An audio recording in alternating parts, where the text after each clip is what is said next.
Welcome to Fasted Review. I'm so happy to have you joining us again this week, and it's my favorite time of the week again.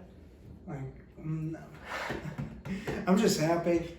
I'm just happy, Like, you don't know what the joy of the Lord is until you're relieved, Like, I just thank God for, this relief, And I hope that God is able to relieve you from whatever's going on in your life. Today my guest is BrandonDavid Hawkins. It's a privilege. It's a privilege to have you on. Hey, it's a privilege to be here. It's an honor to be here. Hello. Yes.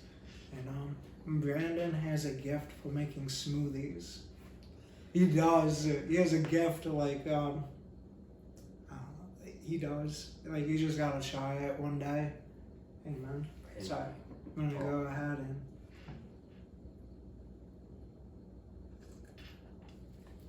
Might need a spoon with the deal. Yeah. It's delicious. It's good. Yeah, I've tried to make it not too wild. I didn't put any garlic in it this time, but there are a couple drops of hot sauce, Cholula, in the mix. Wow. You probably That's creative. Yeah. There's a little chili powder too, but some ginger, but mainly with some avocado chunks and berries, acai, coconut oil, MCT powder, protein, some other nutritious protein powder as well, and some almond butter and some water. Wow. Tastes like perfection. Hey. Yeah, you bring it all together and you get perfection. Hey. Yeah, perfection in a blender. Hey. Yeah. I want to ask for anything more. Hey, well actually there's some tangerine in there too, I believe, some orange, so there's the more.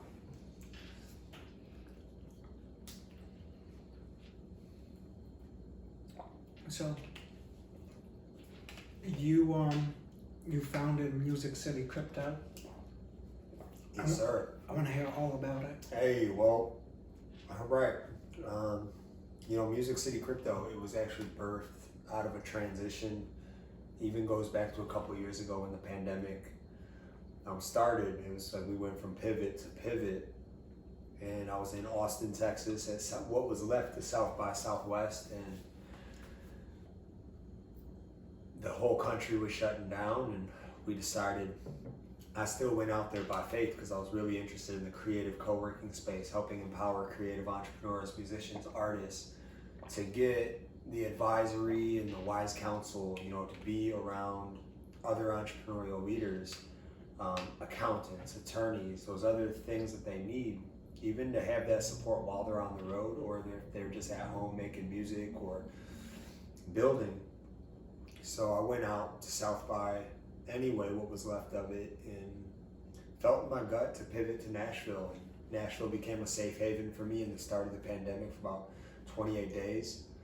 Got hooked up with the Belonging Company, which is a super major blessing here in Nashville and all around the world. So had a healthy community to tap into, which was super needed. And so but it was through these conversations with, it was Debbie Carroll was at Music Cares at the time. She was the executive director for it's the Grammys nonprofit arm. And I was on a conversation with her, and she connected me to some of the team there to help. We were just brainstorming about how we could do some live streaming and some things to help the artists and the venues help stay alive, So they got inundated, where Music Cares, they were helping solve so many problems at the time, and they were getting so many requests that, not that we just got lost in the shuffle, but they had so much to attend to that we were super blessed on a call with Cleveland Rock's past, present, and future out of Cleveland with Cindy Barber, which is, it's kind of like the local Music Cares for Cleveland. They do a phenomenal job. They were doing grants, micro grants and things to keep songwriters moving and shaking and keep their bills paid and their lights on. And so Cindy Barber helped connect us to their board of directors. She's also the she's co-owner of a notorious independent venue in Cleveland called the Beachland Ballroom. So she connected me with her board of directors. Next thing we know, we were off and running in Cleveland, Ohio, producing live streams and helping artists in venues and the nonprofits and stuff, just keep it moving, which led to the Keep It Moving Music Tech Media Summit to help artists and entrepreneurs pivot and pave their way through the pandemic for the future. We found that education was super key, and through those transitions of just being consistent, doing the monthly Music Tech Media Summits, we found ourselves hosting people, not just locally, like in a local space, but we were able to get people from all around the world, from the people doing music licensing, they own their own business, had leadership companies, to just straight up musicians, bands, hip hop artists, so many DJs, broadcasters, all on one call. And so us being able to do that just when we found ourselves in the winter of 2021, where there was this thing called Clubhouse that was happening. It was like it's a voice audio app. I'm sure you've been on there. It's a really cool app that a lot of people start having conversations instead of just typing all the time. And so a friend of ours invited me on to Clubhouse, and then one late night I was on a Clubhouse call, and my friend Natalie Crew was schooling MC Hammer on Clubhouse, and I didn't know Natalie at the time, but we invited her and Easy and Crypto, who's bringing hip hop to the blockchain, and some other people, Aegis Studio, blockchain company. We just started inviting. There was like all these synergistic connections that started to happen on Clubhouse. Mm-hmm. And so instead of like being like, oh, what are NFTs or what, we were just like, yo, this thing is hot right now. There's an underswell, it's happening. So we're just going to invite these people and other producers we were meeting on Clubhouse. We just started funneling those people onto our Music Tech Media Summit online, and that led to more relationships building, more, and those people. So one of our advisors even said, he goes, yeah, NFTs sound cool, but it might be a few years. And I said, I don't know about that. I said, I just kept riding that wave, and our team kept riding that wave, and next thing we knew, Gary V and Mark Cuban were tweeting out. I'm in the middle of a Clubhouse room, woke up in the middle of the night, pinged into a Clubhouse room. Gary V, Mark Cuban are like blowing up on the internet because they're talking about NFTs, and that was it. Can you tell me who they are? Yeah, Gary V, Gary Vaynerchuk. He owns Vayner Media, and it's just high profile but high touch individual who's he's been able to spot tech trends. Like when people said, oh, Instagram will never be anything, he said, oh, it's going to be $1 billion company. And what happened? Facebook ended up buying Instagram, became $1 billion company. So Gary is just a leader, not just in business, but he advises people, like companies like Under Armour, Macy Day Parade, so many different companies behind the scene he's earned respect with. But yeah, he's not willing to get dirty, get his hands and feet dirty, and just trudge the way into new technologies. So he's very accessible to his, at least he speaks to people who are just starting out, and he's not afraid to give away the keys. Oh, I like that. That's humility. Yeah, that's a trait I think that he brings to the next generation, and he's a bridge between generations because his parents were immigrants and he grew up in the family business, and while his friends were graduating from college and driving new Mercedes Benzes and pulling up to his family's store, and he's serving them behind the counter, and then they feel good. I remember him telling the story. Yeah, they feel good because Gary, they went to high school with, serving them at their local store while they're driving away in the Mercedes. But Gary was satisfied because he was serving, and little did anybody know that he'd become one of the most prolific entrepreneurs of our time. Wow. I could appreciate the significance that you were able to meet him. No, I never met him. I have not met him. I was just listening to us. There's a saying that Yeah. if you don't have a mentor, you can listen to a podcast. That's cool. And so I just kept listening to guys like Gary Vee, John Maxwell, but also just one of the founders of MRI Real Estate Technology, and he's a real estate tech pioneer that I've been super blessed to have. His name's Rob Critchlow, and he really helped. He's been like a father figure to me, his family to me, and naturally I have no tech roots, but through that family and through that relationship, he's helped guide me through some of the tech process and through some of the tech trends. So I'm able to listen to people like John Maxwell and Gary Vee at a distance, but also be able to connect to the movers and shakers and people that God's blessed me with in my own community. And I think and now we're through that process. Music City Crypto was birthed through Wise Counsel. Tim Martinez, the inside man, he helped found a digital niche agency with Jason Fishman. So I found him through the Entrepreneur I just want to Center. take a second to appreciate the significance of what you just said. Music City Crypto was founded by Wise Counsel. Yes, sir. Yes, and I just wanted to reiterate that for the viewer. That's not luck. That's principle. We know that all Wise Counsel for Faster Review is coming. Right. Yes, this too will be Yes, sir. this too will be birthed through Wise Counsel, and whatever you're doing too, you could do it with Wise Counsel. That's right. Amen. All right, God. So yeah, and nobody knows, I didn't answer the second part, who Mark Cuban is, but if you do not know who Mark Cuban is, the owner of the Dallas Mavericks, but he founded a company when his friends couldn't listen to the sports game that they wanted to listen to. Most people know him from Shark Tank, right? You watch Shark Tank, and he's one of the most, he's been one of the consistent guys over the years on that show. But a lot of people don't know. They know he's the owner of the Dallas Mavericks, but they don't know that Mark Cuban, he was just solving a problem that he couldn't listen, his friends, they couldn't listen to the sports game. So I believe it was broadcasting.com or something. I might have the name wrong, but it ended up getting bought, I think, by Yahoo, and he converted some of his that investment into Yahoo stocks, and he became a multi-billionaire. And that was because he was riding the e-commerce wave.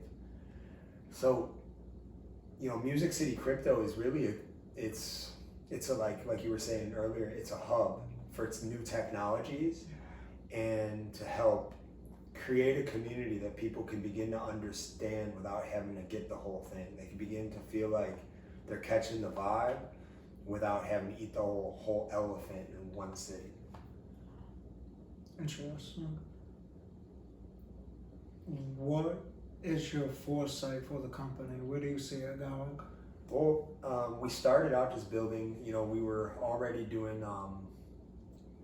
investing in community building for like music tech entrepreneurs. That's why we're in Nashville, is because places like the Entrepreneur Center are here. Places like Connect, co-working is here. There's so much great infrastructure in this town. So what I didn't mention before is we originally were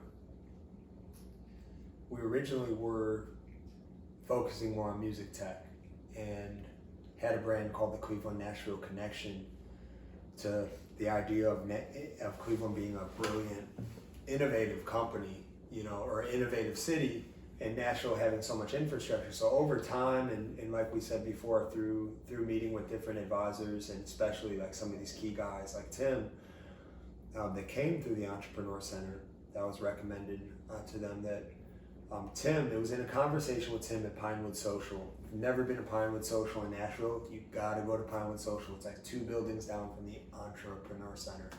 If you've never been to the EC, you should go. Jump on a plane, ride on a train, get in a car, follow the stars, come to actually the North Star, because Jesus might be calling you to Nashville. Amen. He called me here. Yeah. So that was so in that process of getting connected to that, it was really we kept building those relationships. And so the foresight for Music City Crypto is, I was asked this by the founders of Nashville NFTs. And if you have not been to a Nashville NFT meetup, you can April 8th and also May 6th, I believe they're doing their big meetups. But connecting with them is really, when they asked me, they said, what's the vision for Music City Crypto? Yes. And I said, it's pretty much like South by Southwest meets TED Talks, 24/7, 365, all the time. Okay. What is South by Southwest? Glad you asked. It's South by, if you're not familiar with South by Southwest, it's like the mecca for music and tech and education and film. It brings together all the different medias, the bands, the artists, the educational summits. If you've ever watched TED Talks, they're great at giving out information. This is like education meets entertainment, concerts. And if you haven't, if you're not hip to what's happening with like the crypto conferences and stuff like that, South by Southwest is probably like the best example of like the kind of conference where you have education, entertainment, and things like that happening all the time.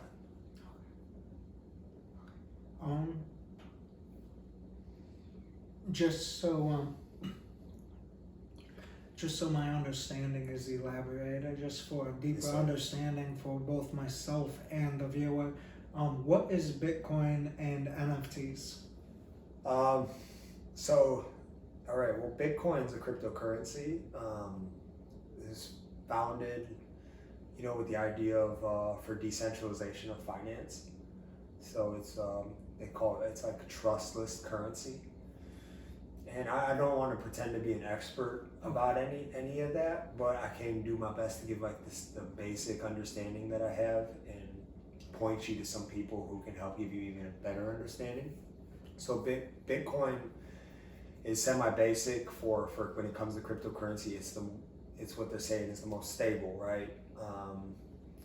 And it was originally used, a lot of new technologies, it's used by people that don't, that maybe they don't have the best intent, because it was trust, because they didn't need to go through the banks. So you had at the early stages, you had people that were moving things that were illegal on that. And there were some people that paid a pretty hefty price for paving that way, whether their motives were right or wrong. But as blockchain technology began to get adopted by other companies and explored by healthcare and other institutions, and more people begin to adopt it, it's becoming something like eventually Bitcoin was able to use to buy a pizza. And so now there's every year, Natalie Crew and some of these, they have Pizza DAO, which is a whole nother thing, but they throw a pizza party in honor of when Bitcoin became a legitimate currency, at least in that aspect.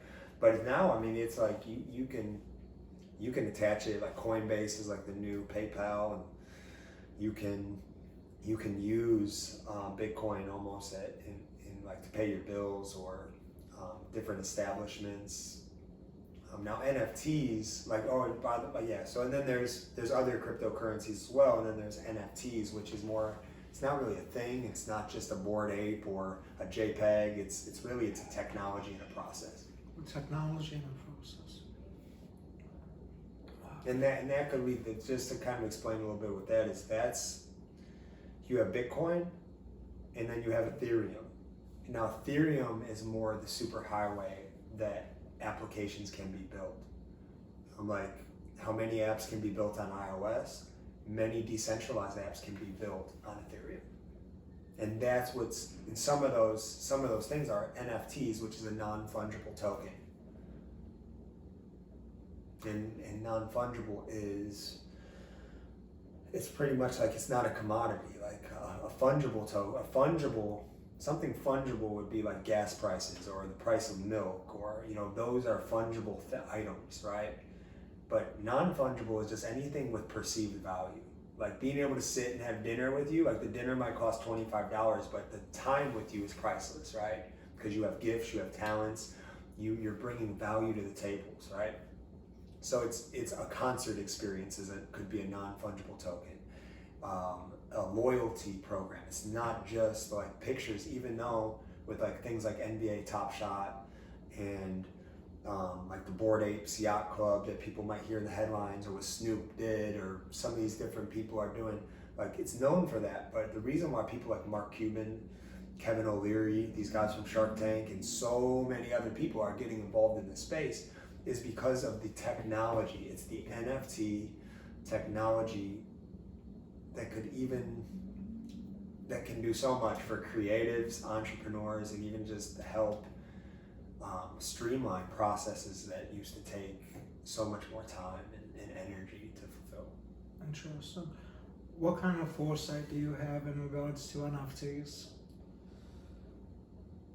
It's the future, and it's the future now. It's like this could be an NFT. This, and you might laugh. Like I want to challenge you right now. If you've like already tuned out, or you already, because your mind, you think NFTs are a certain thing, like you might not know. Because if you know better than Mark Cuban, Gary Vee, Kevin O'Leary, these business people, then just call me, email me, because I want to learn from you. But I really probably don't, because at least in this area, because sometimes our comfortability can get us to the point where because I was successful in a previous season, now I could be resistant to the wave that's coming. And this is another one of those things that for NFTs, it's gonna change art, like what Web 2. So we didn't even know and feel good too. Like if you actually feel good, that you don't really need to understand all of this. You just needed to you don't need to understand this, because you didn't need to understand Spotify to use it. You don't really. Do you understand Spotify? Do you understand? Do you understand how your coffee maker works? No. No. But you find good coffee that people trust, and you put it in the coffee thing, and it makes it. And that's how, like, as soon as artists and musicians and other creatives begin to be able to see that other artists and creatives they see that are making progress, they're just going to start to adopt it more. And it's going to become like companies like Single Music are doing a great job. If you haven't, check out singlemusic.com. Tommy and his team were already paving the way for musicians and artists, and by helping them bundle their music packages through their e-commerce stores on Shopify. Now that Shopify has a beta NFT program with something called Solana, which Solana is another, you could just write that down, look it up, but it's a more eco-friendly layer 1 protocol, which just means it's another type of Ethereum that decentralized apps and NFTs and things like that could be built on. But so what they're doing is they're making it really easy for artists that are already using a Shopify store that they could add an NFT functionality to their thing without, it's like more plug and play. So, but then you have other really cool, crypto culturally relevant, because there's a whole crypto culture out there and community of people that are really that need to be marketed to, and so those people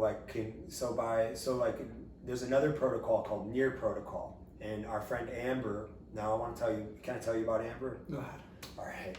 So Amber helped find a company called Nashville Unsigned, and Nashville Unsigned, the unsigned artist community, she really helped empower them, to just, if they wanted to get a deal, they'd get a deal, but if they wanted to be successful in their own right, they could do that. So Amber has a lot of trust with the artists here in Nashville, but when she saw NFT, she started to understand NFT technology.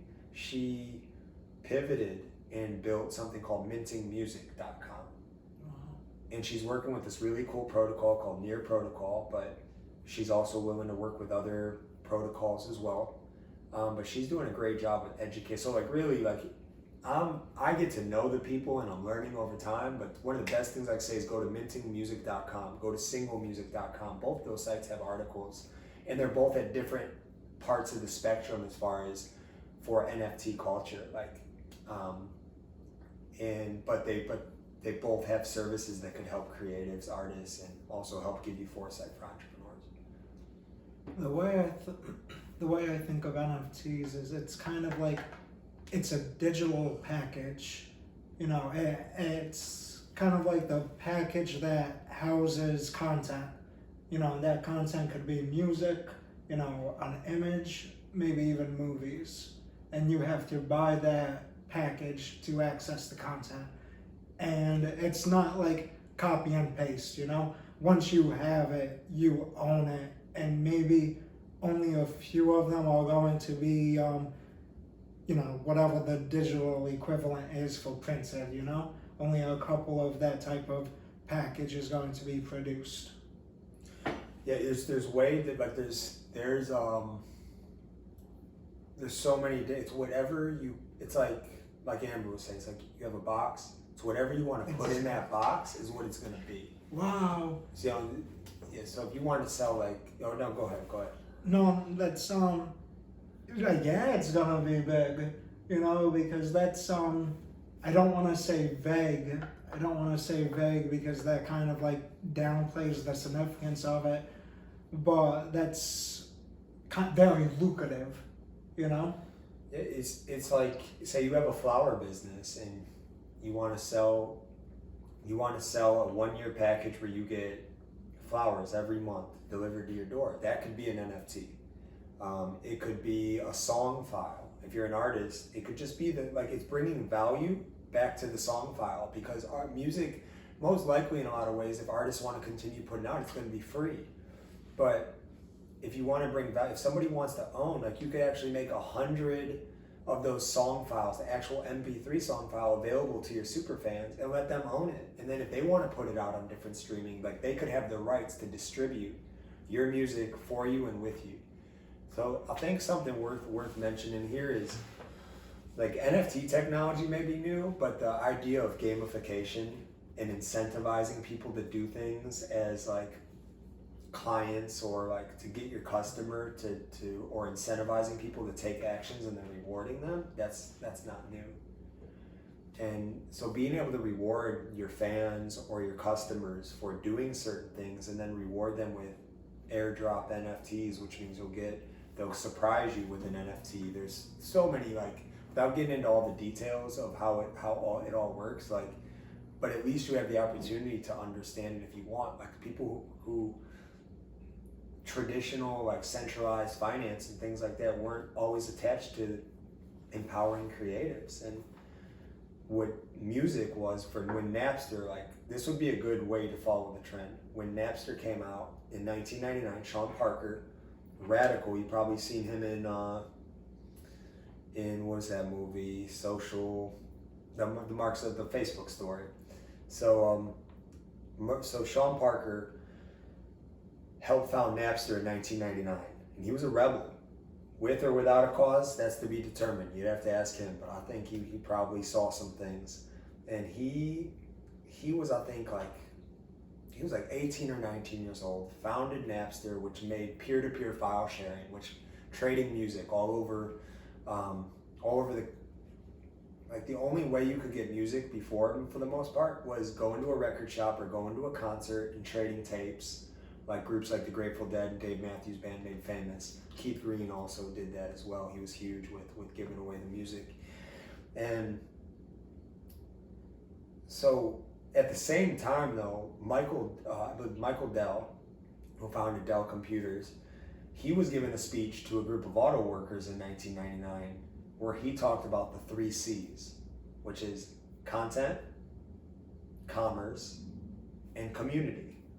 He said, in the information age, the internet age, he goes, you're going to need good content, world-class content. You're going to need a way of doing business, commerce, but the most important, the ones who win, he said, in the information age, would be the ones who built a community where products and services flowed. Mm-hmm. So while everybody's trying to figure out how NFC, like, if you're not building a community, then you might not be customer-centric. You might not be, like, people-centric. I worked for Amazon, and their big thing was community. I mean, not community, customer service. Customer service. And that's the thing, is like, those principles are still here. Yeah. And there's people, like, I have a friend, Israel Wilson. You can Google him. He's a major hip hop culture guy, but he got into Bitcoin in like 2013 or 2014. And he's been evangelizing Bitcoin for years and told he's crazy and da da da da da and all that. So Israel, we were blessed to like have him early on our calls on the Music Tech Media Summit and the Music Tech Media Hour. And you could tell he was like scraping and clawing, and he knew we were at the brink of a major turn in culture. But it was almost like for Israel, it's like he had to fight so hard to get to that point. Like it was, if I had imagined being in issues, it's like, man, am I even, while everybody else is coming on board like they understand this thing, am I really going to keep going with this? He probably had a choice, but he kept going. And then all of a sudden, some major companies started hitting him up, started listening to his advice. He became almost like a meme overnight, even though he had been working for years and years and years and years. And if you look at Israel, like if you were to look at Israel Wilson like a year and a half ago, or a year ago, at least when I started to get to know him, and looked at him now, I was at a conference called ETH Denver, which was amazing, and I run into Israel on the street. I knew it was him, and we hugged, but you could tell there's just such a peace in his life because he had the breakthrough, because things that he was talking about for years that people called him crazy about, that he now was seeing the fruit of his labor. And he don't even have to tell anybody who he is really. He lives it. He like walks with a red carpet, and he invites other people to be on that red carpet. So it seems like the best thing that Israel did for himself was believe in the product. He believed in the product even when nobody else did.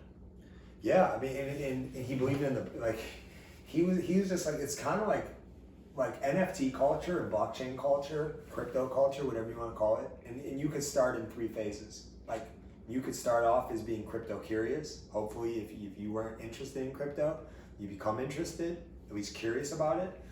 Then there's crypto intentional. And then there's people who just are like the people who people think are out there, like they're crypto centric, right? They're mining, they're ASIC miners, and they have huge data things, and they're mining this Bitcoin or these other cryptos, or they're going to all these conferences and underground events, and they're in the metaverse and all this stuff, but they're out there, it's real. And one of the best movements, I would say, to describe this movement is the underground hip hop movement in the 80s and leading into the 90s. There was tons of culture happening in New York City, and like DJ Kool Herc and African Bambaataa and KRS-One, all those guys, like they were founding a culture that was solving a problem in the community. It was helping people become more conscious. They were partying with a purpose.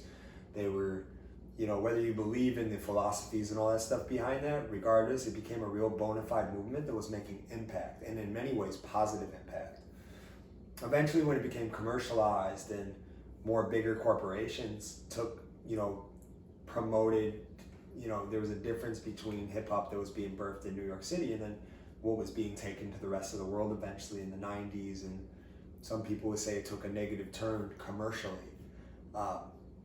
However, the hip hop culture is there's still remnants of it, and still people who, pay homage to that. And it's kind of like, it reminds me a little bit of that in the music festivals. And,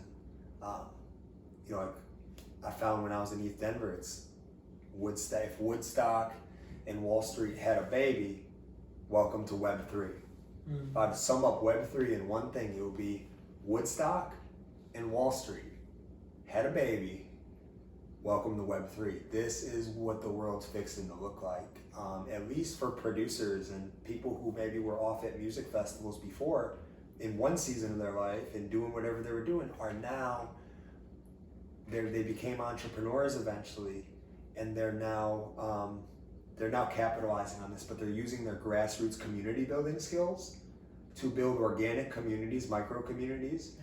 And they're serving people. Like you see Gary Vee and Mark Cuban, like especially Gary Vee, like he's reaching all these people. But you have people like Lauren Turton. Lauren founded something called Freedom with NFTs podcast. She was a business. She was like a music festival junkie probably at one point. she became a business coach. I don't know if that mixed together, but somewhere in the process, she has come into this whole Web3 world and teaching people about NFTs and empowering women and all kinds of people about how to understand and take steps forward with, and it's called Freedom with NFTs. One of the best things like I would recommend, and I was on a call earlier and actually I'll double down on it when I said this, is that one of the people I would say to like listen, if you wanted to like listen and get a feel for who's moving and shaking in the space, Freedom with NFTs is a great resource. And yeah, there's so many others, but she's somebody that I'm learning from, and that when I go to these conferences and stuff, you just see like they're always leveling up and they're always taking people with them. What is Web3? That's a good question. Well, I didn't even know what Web 2 was Neither do I. until like I started to get into NFT culture and have conversations, and just being a beginner, like I just recently started calling myself a newbie in this space, even though I was hosting people on the shows. I'm happy you're here because like the way in which you're gonna learn more is by teaching. Wow. So thank you for teaching me and thank you for teaching them. I guarantee you're gonna inspire like at least 3 12-year-olds that later on become millionaires for like having this knowledge. Yo, amen. I was at a conference and they said that there'll be more. When I was at the North American Bitcoin and Blockchain Conference in Miami, that was like my first move to like actually starting being on the ground. And they said on stage, there's gonna probably be more under 20 millionaires in this next year than ever in history because of play to earn gaming. Oh, wow. Because of video games and the way that it's going to start getting connected to NFTs, and they're going to use NFTs as like kind of like a currency. But to go back to your question with what is Web3, I mean, we could go back to, how about we go back to what's Web 1? Okay, so Web 1, shout out to I could just keep shouting out people, but I'll probably give them a shout later. But Web 1 is e-commerce. It's like back in the 90s, 80s and 90s when the internet was first coming forth, and it was kind of bulky. You remember, like, I don't know if you would remember this, but when AOL, like, you had to hook it up to your telephone line, and it would take sometimes minutes or 10, 20 minutes to log on. But that was like Web 1. And it was kind of bulky, but it got worked out over time. And eventually, like probably by the late 90s and early 2000s, people started realizing, man, I need to get an e-commerce store. It needs to be part of my business.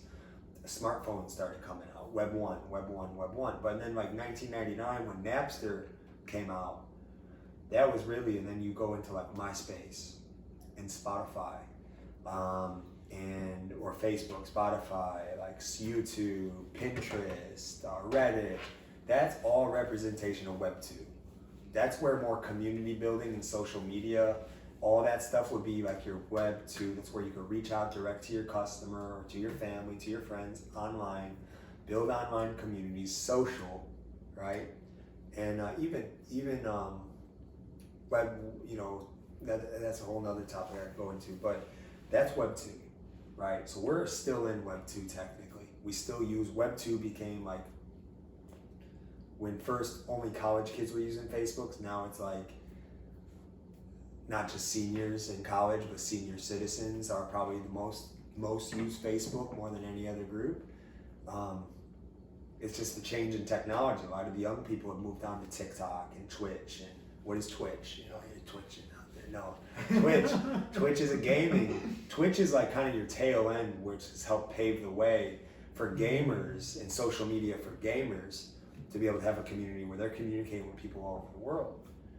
And so that is Web 2 that's helped lead the way. And even I think the pandemic, like, whether you think this technology is bad or good, like God works all things out for the good of those who love him, that are called according to his purpose. Amen.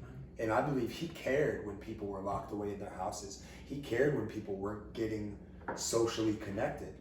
But through social media and through Zoom, like Zoom really helped open it up for people to begin to have new ways of communicating where it wasn't just texting, right? Now Clubhouse comes out and you say, what's Clubhouse? Well, check out Twitter Spaces too. Check out that helped pave the way for LinkedIn audio, which is getting ready to like, where people can have like almost like social podcasting has become a thing now. And I'd say that's what's taken us to like 2.5, like where you have technologies behind the scenes starting to be integrated in 2.5, where it's like we're still in Web 2, but there's these new technologies that can be used. So Web 1 seems like it was mostly about information. Web 2 seems like it's mostly about communication and transactions. Oh. Yeah. Now Web 3 gets interesting because you can't really say Web 3 without touching on decentralization. Interesting. Wow. So it has a lot to do with individualism. Yes, like you know what? I'm gonna just take a Gary V move and just trust that if and when this is watched 2, 3, 4 years up the road, that you'll probably be able to say like, okay, he was either wrong or he was right, and I'm gonna bank on that I'm not on the wrong path. That and I just lost my train of thought, just to be honest. It's okay. You said that, people are going to look at this down the road and you might be wrong, you might be right, but you're going to bank on the fact that you're right. Well, hopefully I'm right, but I'm trying to remember where I was. Don't get so caught up in yourself. And that's what I did. But if we could maybe just tail it back to where I'm trying to remember what I was even trying to. We were talking about Web 3. Okay. Yes. But where in Web 3? Where in Web 3? Yeah, where? We talked about Web 1 and Web 2. Okay. Just trying to remind myself where. Well,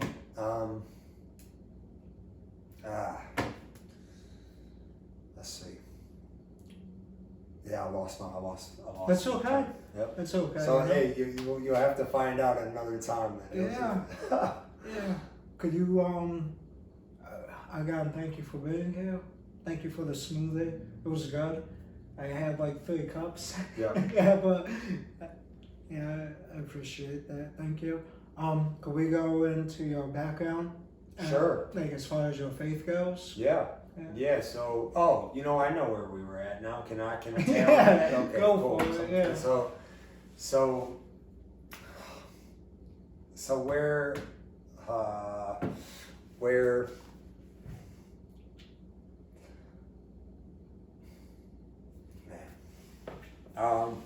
I'm trying to blend that, but yeah, my background as far as so God works all things out for good, right?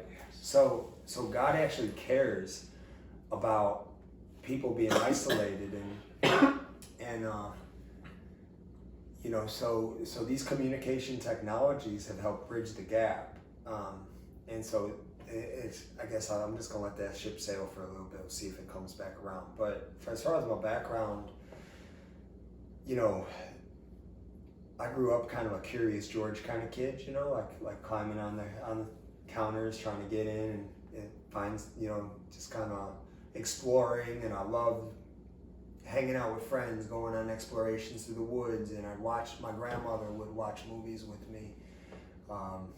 We would watch movies like The Goonies to Stand By Me, and these like classic Rocky, Karate Kid, and my parents, so I grew up kind of like a media kid, loved playing video games, loved playing outside, loved playing sports, and so I love to explore, but I got in a lot of trouble real early in life. I was, and I think some of it was my own fault. Some of it was not my fault, and just kind of like my parents tried getting us out of like a not so good neighborhood, but I came into there were some things that happened early on in my life that just there's different things when you're dealing with culture. Where I came from more like I was the only person in my friends group that looked like me, right? So the color of my skin, so like I looked different than the kids I hung out with, but I felt accepted. I felt accepted by that people group. When I moved to a better situation, even as a young kid, I was around people that looked like me, but I wasn't accepted. And I felt like I had to fight, you know, where I felt like in my former community as an 8-year-old kid, 8-year-old kid, I was celebrated. And most people might say, well, you're only 7 or 8. No, like kids experience those emotions. They experience celebration on a whole nother level, and they experience rejection on a whole nother level. And so I went from being celebrated to like feeling like I had to prove myself, and like I was one of those characters in the movies I used to watch, and I would scope out, here's the kingpins, here's these guys, and here's, you know, and I got caught up in the politics of being popular or not popular, who am I, you know, being the bad kid, or all that kind of stuff, like maybe for raising my hand, asking questions, not raising my hand and asking questions, or like getting labeled. And I remember getting labeled, you know, as a bad kid at like 8 or 9 years old, but my parents really tried keeping me on the right track. But I think those identity problems, those identity problems caused me to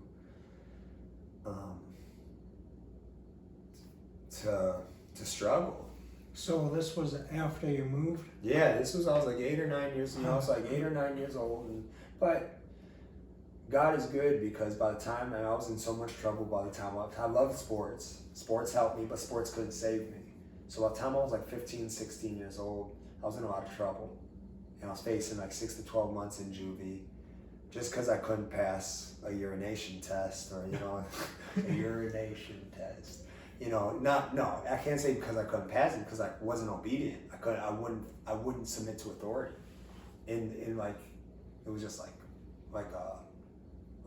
I was repelled by doing the simple things that I needed to do, but I also was dealing with real issues. And so with going through those processes and having to, like, even though some of those things were forced on me by the law, it set me up for trying to help put me around healthier people. So I got introduced to recovery circles and certain principles, and at a young age, like 16 years old, 17, and music became a way for me to say things that I couldn't normally say. Music became, like, some people say, oh, you're a musician. I just say, look, like, for me, yeah, now it's more of a marketing tool, but it's still brass tacks, like bare bones, like it's a therapeutic communication tool for me. Some people, like, they would have to walk with like a comfort dog. You see people have those comfort dogs or whatever, therapeutic dogs. Yeah. Mine was a guitar.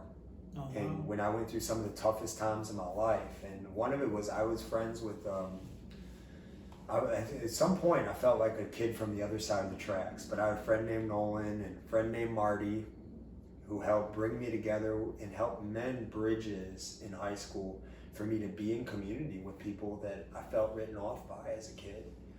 But we had so much fun. We started a band, and I went, you know, and some kids that, you know, maybe didn't understand me before were now coming to our concerts, and I started like grab a hold of, I didn't even know I was like managing a band and doing marketing and doing all these things. But my friend Marty was the one who helped bring us all together, Nolan too, and Marty was our violin player. And Marty, his freshman year of college, he had gotten sick with brain cancer. While I was out there pursuing our music dreams and going for it, and in a whole nother world, Marty, I remember when Marty got sick, something kind of flipped on the inside of me, because he was the good kid in school. I remember being like, man, like, I could see that, like he doesn't deserve this, you know. But his attitude was so humble, and even to a few days before he passed away, he had lost all his hair, but he had a community around him, because he went to Villanova U, and that alumni, shout out to any Villanova people. But like, I remember Marty, when he was sick, he was probably the most well he ever was in his life, because there was so much pressure on him, like student-wise and what he was going to do in life, that when they found out he might only have a little bit of time to live, he actually got to live free. Mm-hmm. And it was his relationship with Jesus that he lived quietly but humbly, like he really lived it, and Jesus manifesting in him, Jesus's like character displayed in Marty, in the way Marty accepted me, which allowed me to be accepted by all his friends and be celebrated. like if we went to Villanova and played a concert, like one time we did that, and we were like rock stars. And see, community can also be deceptive, because in that community I looked healthy, at least when I was on stage and around all the community. But when the lights went out, when I had to go home and I had to go back to life, I struggled, and I was dealing with things that nobody would have known about. And it was when I was really, really trying to make my own way in the music business that I got a call from Sam Lapanza, one of my music business mentors, and was one of my first managers. Sam, Mr. LP, he would say, he's old enough to be my grandfather, really, but he'd say, I'm old enough to be your father. Don't call me Sam, call me Mr. LP. And so Mr. LP actually taught me the ropes behind the music business, and just him and Larry Coble, also up the road. That's a whole nother story. But Mr. LP, he would tell me, take care of the sound guy. Make sure to support the bands that open up for you, or if you open up for a band, stick around. I love that advice. And he would tell me things, and he connected me to that old school music business mentality of but the culture of honor. And so I got a call from him, and I thought maybe I did something wrong, because I was moving and shaking on another line and trying to get a deal for actually his daughter at the time, without even his permission or anything. And I got a call from Mr. LP, and I thought maybe he was mad at me. And I'm so grateful that I know that some of my friends didn't think he should have been the man to make the call, but I'm glad he did, because he took it upon himself, to call me, because Marty had passed away. And I went from being like up here in the hustle and bustle to like I felt like a monster was unleashed from the inside of me, and I screamed and I roared and I hit my knees and I cried and I sobbed. And I went to a reggae concert later that night, and it was in those. I know it might sound radical, but it was in those community bases. I went to see my friend Carlos and see him. He was like a big brother to me. I went to a place in Cleveland on the east side called the Grog Shop, and epic music venue. And I went to see Carlos play, and that was like my therapy. Our bass player at the time picked me up, and we went. And that started me on the process, though, of a rocky road. Marty died, and I got to live. And I was either going to die or I was going to live. And there was times I cried out over a toilet bowl that I cried out many times before, help me, I'm done. And it was in a room with a few other young people when we were recording music. My buddy Josh, who was one of Marty's best friends, and we were making music. And it seems like I'm living the right life. I'm living the life I thought I wanted to live, because at least I'm making music. And I seen a therapist earlier that day because I was in some trouble. And the therapist said, can you just stay sober for 90 days so we can get an accurate assessment of where you're at, with what's going on with you? She was very nice. And I said, yeah, I could do that. Later that night, I was partying. And so it was in that, I had no defense. I had no defense against that, because it was an escape for me, and I was hurting. And that's what hurt people do. They escape, or they lash out. And if they don't lash out, they escape into something that keeps them, or at least they think keeps them from lashing out. And I was in that room, and all of a sudden it clicked. I was drinking. I said I wasn't going to drink. The room was smoke-filled room, but all of a sudden it was like the smoke cleared. And I said to myself, I'm done. Wow. And that was actually, I think, March 10th. Today's March 10th. Wow. Today's March 10th, right? I think that was it was either March 10th or March 11th. I think it was March 10th or March, somewhere right around there, right? Yeah. And 2005. That was, I think, man, what was that, 17 years ago. And it was like the smoke cleared. And I realized we were leading these kids astray. I didn't even know what astray meant, but I remember getting that vision. You're leading these kids astray. And I was like, I'm done. And my buddy was in some trouble, had to go to some meetings. I kept going. I went to meetings. I did whatever I had to do. My grandma blessed me to be able to stay at her place as long as I was willing to go to my doctor's appointments, go to meetings. And that started a process to be in rooms that led me to a healthy community. I was not the kid. I didn't think I could go to church, but there was a young people's movement in Ohio that helped, that was leading people from kind of like the belonging code, like an early belonging code. And so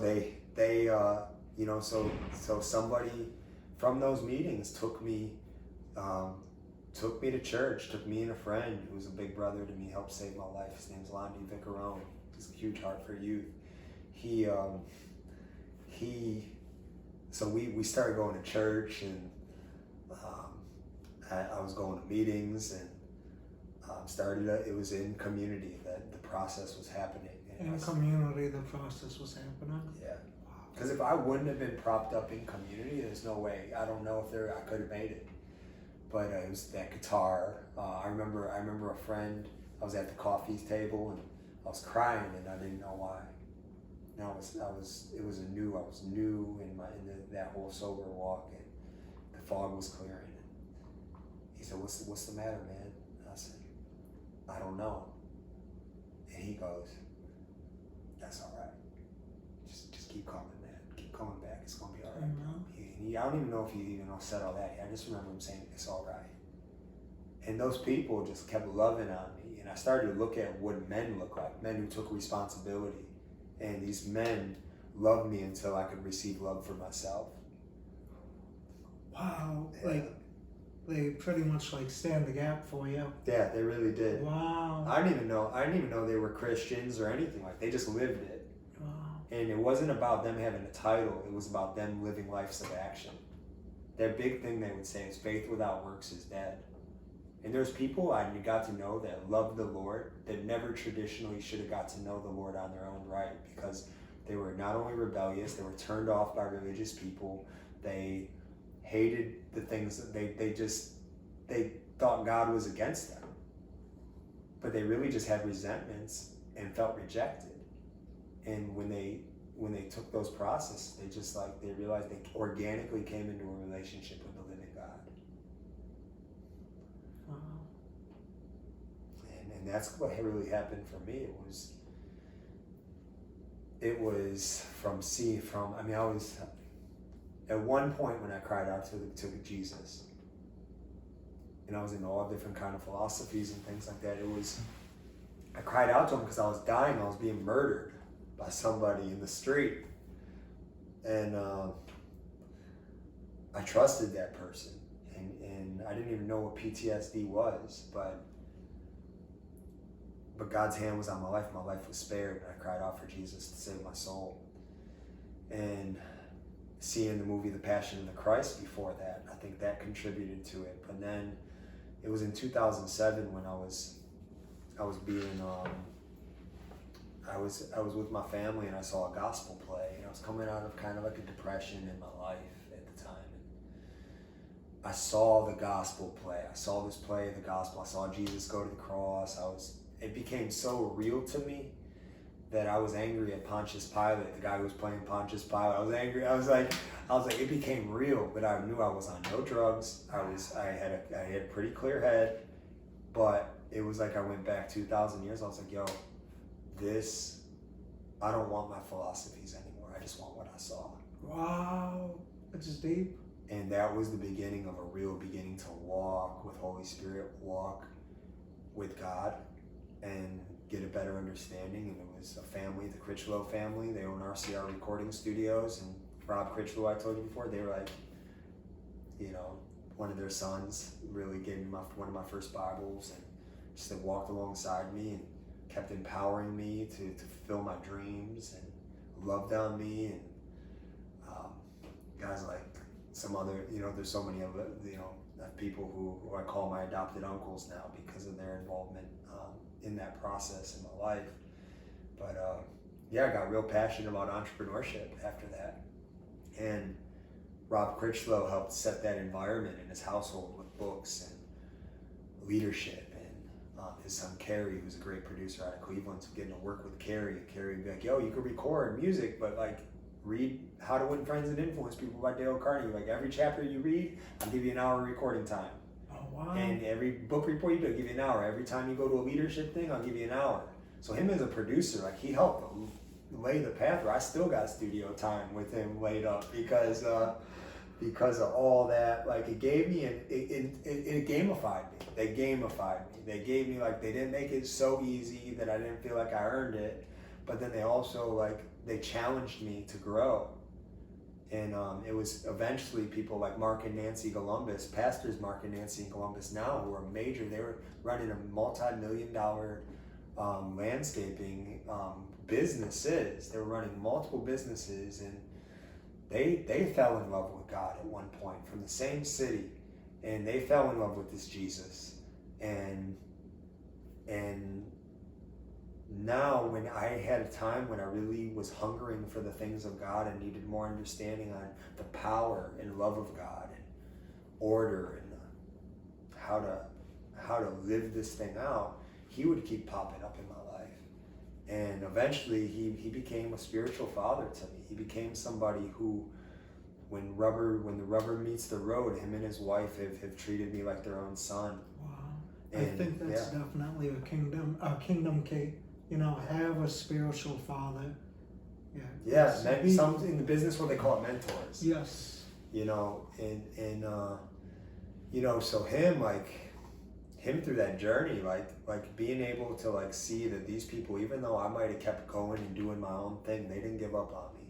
And how much more God didn't give up on me, even when it seemed like everybody else, including myself, had given up on me. And I just got more passionate about entrepreneurship. And a man named Larry Koval helped raise me up in understanding the music business, and I got to be part of like so many cool projects. But at some point I got so hungry that I had to just lay it all down. I had to walk away. It was on a mission trip to New York City that during Hurricane Sandy that I said that I remember I fell in love with Jesus all over again in Staten Island, a city, an area that many New Yorkers and people don't even think is much, but yet it's so interesting how God will use the things that other people despise to become oases that nourish people and society. And then coming from Cleveland, that's kind of one of those things. A lot of people call Cleveland the state by lake, but I'm in Nashville and I still believe in Cleveland because there's so much innovation, and there's like, if you want to know a good businessman leading the way in Web3 or blockchain technology, his name's Bernie Moreno. Look up Bernie Moreno, Moreno. Bernie's like been paving the ways for years for Cleveland to be a blockchain community. And and there's tons of great blockchain companies here in Nashville, but you know, there's some things I realize I'm kind of glad I didn't make it all the way with, or like get everything I wanted, because I think it's possible that I could have had a very, very successful season, but missed a season like this, what might be one of the most important seasons of our life right now. Amen. At least mine.